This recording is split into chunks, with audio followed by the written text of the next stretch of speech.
Hello, Rob from Fountain Pen Journey with a review of the Opus 88 Koloro Teal fountain pen with a broad nib. Now, here's the pen. It's an interesting pen. I was not 100% keen on it, to be honest, when I received this. I purchased it, and quite honestly, it just looks a bit, yeah, I don't know. It's kind of an industrial looking design. I don't really know what I was expecting, but I was more hoping that these greyish coloured bits would be a bit more, I don't know, teal coloured. The barrel and the this part of the cap, they are indeed a dark teal colour, but it looks a bit, I don't know, I'll just leave it there. Go on, have a think. What do you think of this? Leave us a comment down below.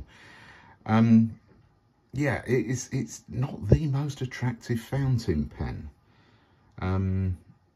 But the more I've used it, the more I've really grown to quite like it. And there is something very special about this pen, about the nib, which I'll talk about later when I do the writing sample. Koloro is a, not Koloro, sorry, Opus 88 is a fairly established, well-known brand. Medium price pens, getting towards the medium to mid-level price. And so far, my experience of Opus 88 fountain pens has been very good. This Koloro is available in different colours. I do have another one which I will review at some point, because that too has some colours which I'm not 100% sold on. But the teal version, I think, actually works quite well. It is quite a big, chunky pen. It comes in a massive box, usual overkill fountain pen box when you pay more money. And it's got this sort of, it's like, I can't tell what sort of plastic it is, but it has a very, it's a nice texture. It's hard to describe. Close up, you can see, just see there, Opus 88. And that isn't dirt. That's not dirt in the engraving. That's how it came. Opus 88. It's like a sort of stone feel. Now, the Visconti Homo sapiens, it's almost like they tried to replicate that feel in some sort of resin. And at first I was like, I don't like the colour. And the more I've used this pen, the more I've actually really quite grown to enjoy this colour and this material. The clip is quite a bulky, big clip, and it is very, very functional, an excellent clip, with a bit of a cap band at the top. Nothing on the finial there.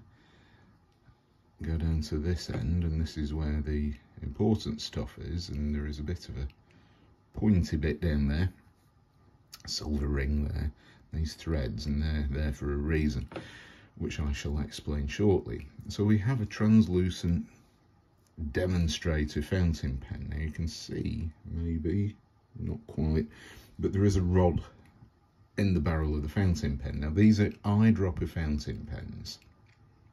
In fact, they are Japanese eyedroppers. Now a Japanese eyedropper it's a fairly simple design. Imagine an eyedropper with a piston down the centre of the barrel, and down here where the section is, and we are talking a matching transparent teal section here, black plastic feed there, a steel nib, there is like an opening, and this knob up here, it's not a piston filling knob. You have to unscrew this quite a long way. As you can see, it's a lot of turns, and there's the piston there just exposed.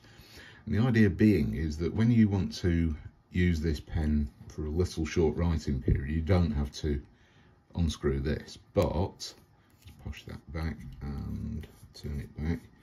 So basically that piston has a rubber stopper at the end, which stops ink getting into the section and the feed, and that results in a seal. So the ink reservoir in the barrel, eyedroppered barrel. You unscrew the section and eyedropper the barrel. I have put some silicone grease on those threads, by the way, to stop any potential leaks. So the barrel's full of ink, holds quite a lot of ink.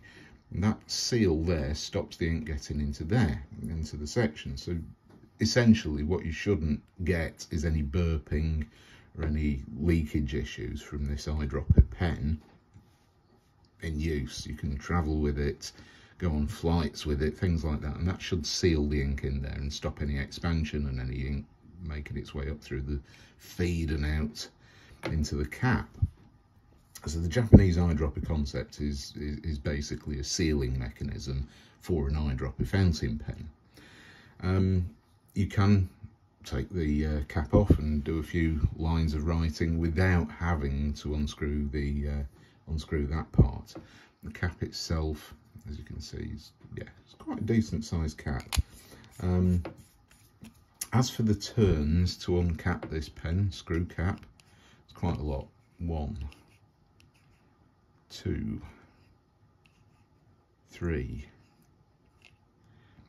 It's just over 3.5 turns, which is not ideal. This is not a quick draw fountain pen. A lot of turns to uncap it, and if you're writing for any more than a couple of lines, a few lines, you will have to fully unscrew this as well, which takes quite a number of turns to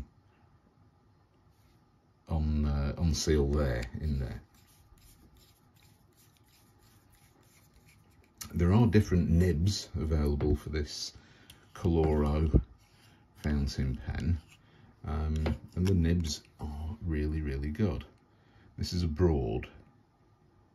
nice broad steel nib, which will cap. Oh, posting is possible, and it becomes quite a good, I'd say an oversized fountain pen.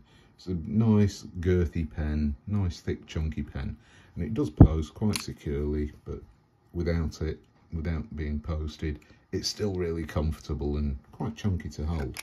I find the section is round and it's quite comfortable. There's nothing problematic there whatsoever. So there's the overview of the Opus 88 Koloro in teal. So let's look at the writing experience. And I have been using fountain pens for 5 years, pretty much 5 years exactly. And I have something really important to say about this pen. I shall unscrew this so we can have the full experience. Oh, by the way, when it's unscrewed, yes, it does still post. Not quite as securely, not very deeply, but it does. So don't need to worry about that.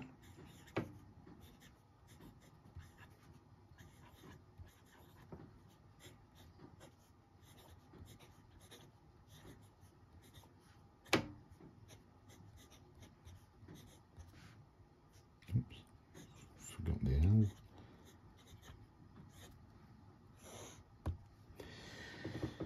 Do the writing sample and I shall explain and show you what I mean about this nib. There is a hint of feedback. It's very, very smooth, but there is a little hint of feedback.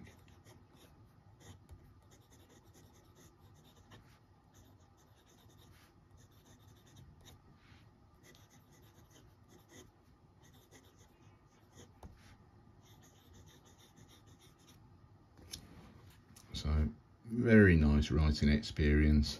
Broad nib on this Rhodia paper is absolutely perfect.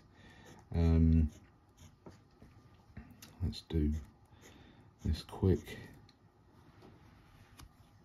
Now, this is what I'm talking about. This is the first true fire hose fountain pen that I have used. It really is. It throws down the ink.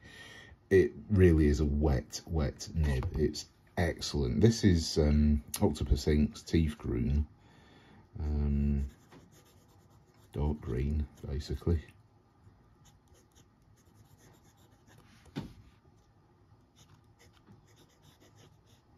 Probably spelt Tiefgrün wrong, but there we go.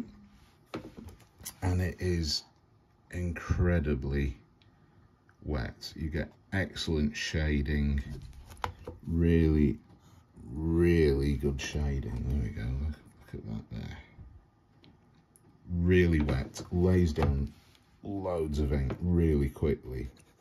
Reverse writing doesn't work, but I'm not bothered about that. So as you can see up here, yeah, bit of a smear. So it's incredibly wet. If you're using a wet ink in this fountain pen, you're probably going to run into a lot of problems with dry times. But it really is a genuine fire hose, this broad nib. It's fantastic. And when I was writing on some Oxford optic paper recently, I noticed, you know, you almost feel like the nib's throwing down ink faster than you can write with, so you sort of scribbling away and it's like, wow, there's so much ink going down. It really is a fire hose. It's the first genuine proper fire hose fountain pen nib that I've used, and it's fantastic. I'm really impressed with this. I can just about see, I don't know whether you can see it in there, yeah, a bit, there we go. You can see, just about make out the ink level in there, just sloshing around, and it does hold a lot of ink. Shall screw this back on, recap it. The threads is very smooth, by the way. It's well made, and you don't feel them on the section. The section's quite big. Holding the nib down here, there is a bit of a flare out there, and I find it really comfortable. I wouldn't want to hold it up here where the threads are noticeable, but they're not sharp at all, and there is a tiny step up as well, but it's even there you can't really feel it on your fingers. Long writing samples, and that's what this pen is really designed for. Holds a lot of ink, portable, really good quality. So I am well and truly impressed with the Opus 88 Koloro. I'm very happy with this pen, and it is definitely a pen I give a thumbs up and a recommendation to. So thank you very much for watching, and I shall see you next time. Bye.